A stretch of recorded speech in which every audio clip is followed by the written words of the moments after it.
Tuoppi huuvaa, siitä riemurapsihaa. Baari on ystäviä pullollaan, vielä yksi mukaan sullotaan. Kiitos Mauri herkästä oodista keskiolut Faareille ja Tuopille. Mikä sun mielestä tekee ihmisestä Suomen parhaan?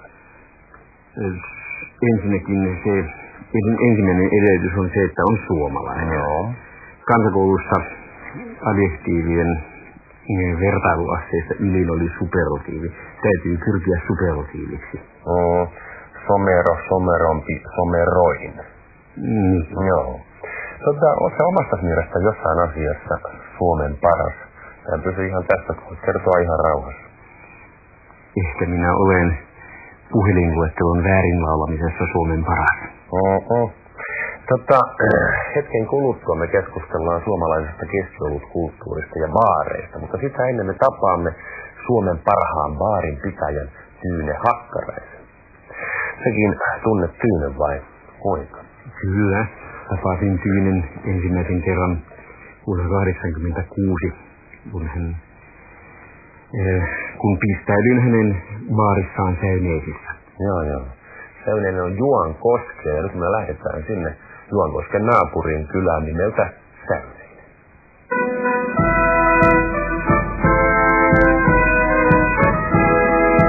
Kuopiosta 80 kilometriä koilliseen. Säyneisten kylässä, Pohjois-Savon sydänmailla, sijaitsee Tyynen baari. Sitä emännöi Tyyne Hakkarainen, joka 77-vuotiaana pitää edelleen baariaan auki vuoden jokaisena päivänä, jopa jouluna ja juhannuksena Tyyne avaa ovensa janoisille. Vain muutaman päivän viimeksi kuluneiden 20 vuoden aikana Tyyne on ollut poissa tiskinsä takaa ja nekin sairaalavuoteen omana.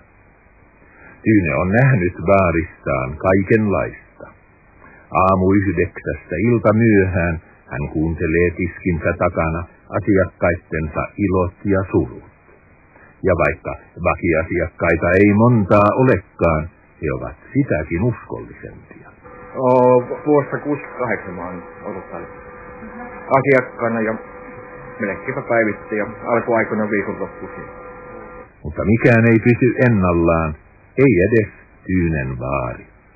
Hiljattain Tyyne lopetti keskioluen myynnin lähinnä uskonnollisista syistä. Ari, meidän puolta tuli Keravalla, mitä ensiksi saisi Keravalla, niin sillä aina oli, että vieläkin sä otat 2 sitä kaljan myynnissä. Se on tuollainen silmät, että sulta nyt päästä kaikki, mitä se nyt tekee, että otat tuossa näin vielä 2. Minä sanoin, että yhtäkkiä tulivat mulle semmoinen, että nyt lopetat kallia. Ihan niin kuin ylhäältä olisi sanoma tullut. Nyt on viimeinen aika. Se vapuuksi lopetti. Vaikka minun on yhtäkkiä aina, jos on lopettanut. Ei yhtä. Vaikka illanvietto baarissa on joskus yltynyt riehakkaaksi, on Tyyne itse hoitanut järjestyksen takaisin taloon. Minä heittäkään, kun minä otan käistä veitaluuta ja Tyynettäitä irti tuossa oven viissipuolesta. Siihen tarttuvat kiinni, mutta minä ravitelen Tyynet irti.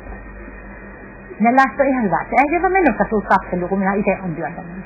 Ajattele 20 vuotta. Ja sillä oli ennen sitä humalaista. Huonosta tuli aina. Mutta jos baarin ovien sisäpuolella onkin rauha vallinnut, niin samaa ei voi sanoa kylän muusta elämänmenosta. Tuossa lähellähän niitä on isäviikon yhden, mitkä sattuvat tuohon ihan ratkuisen yhden pojan sattuvat hirveellä. Niitä semmoisia nyt ampuvat istiin ja tuossa pelasi yksi puolta koneetta. Ei tätä tunnet, kun pajattu oli 2-3 viikkoa, kun oli aikaa siitä, niin oli mennyt tuonne yhdelle ruukinsalolle, niin potki se ampui iskossa puolta. 30 vanha. Halli oli ottanut kaikki. Toinen poika tuossa, niin hän sitten lähtenä tuolta ja ei se tuossa ampui iskossa. Samalla peruu. Ja tuossa niin meidän naapurin Heli ampui. Se on Juukkonen. Niitä alkoi olla semmoisia hirveitä, ne arsia en ole yhtä hallivuudella, joka pian mennä. Tänne se tuossa on tarpeeksi ja vesittihän se mennä. Jos tarpeeksi, kun ne vesitti. Olen minä sen kokeillut, kun minun rakko tulee, se oli jo minun piti vetti juo puolikankko, yhdellä lämmitteet tässä. Niin ihan sen kautta, että soittivat tukuissa, että nyt ei saa ottaa. Niin minä sanon, että en ota mistä, että minä olen vesihumaa. Jalat pitää pian. Niin sitten minä soitan päivällä sitten. Semmoista on tuo vesitistä. Mie paljon minulla on nestettä. Minäkin ryyttäsin ennen tuota. Jostakin sääli ja 3 laatikkoa poltin tupakkoksi toisin. Ja semmoinen vihollinen pani semmoisen himoon. Eivät ole paheet tyyneen purreet, mutta toista täytyy sanoa hänen miehistään. Vierellä on ehtinyt viivähtää jo 4 eri aviomiestä. No ensimmäinen se oli Miskilitä. Minä olin silloin niin kuin 19 vanha. Ja sen kanssa me mentiin tuonne, se oli siellä niitä siviä hakkuumassa. Ahtiolehen kanavan niitä siviä hakkuisi tuon pöydänpokus ja Laaksilla. Se mies kuoli viereen kuoli se Savikylässä. Tuli se lättä vikaa. Ja tuon pojan isä oli se 3. mies. Se hyppäsi junasta. Korstia pelasivat siellä laivarannassa Nurmeksissa ja hyppäsi junasta. Ja sitten sen oli ihan sekavutta, se ei nukkunut yhtä. Ja se tuli tänne sitten minun mukana vielä. Ja vielä 13 hankkuu tuossa pellosta nosti peruunne. Ja tuossa ei nukkunut ollenkaan. Yritin saamassa sitten vasta missä yritän, niin sitten piti Harjumäkkeen viedä. Hyvät katsojat, hän on Tyyne Hakkarainen, suuri ihminen ja Suomen paras baarinpitäjä. Ja työ on ollut minun iloni ikäni. No, työtä on. Ei mulla ole mitään muuta kuin työtä vain. Mutta minä olen tykännyt työstä. Ja terveiset Juankoskelle vielä kerran Tyynelle.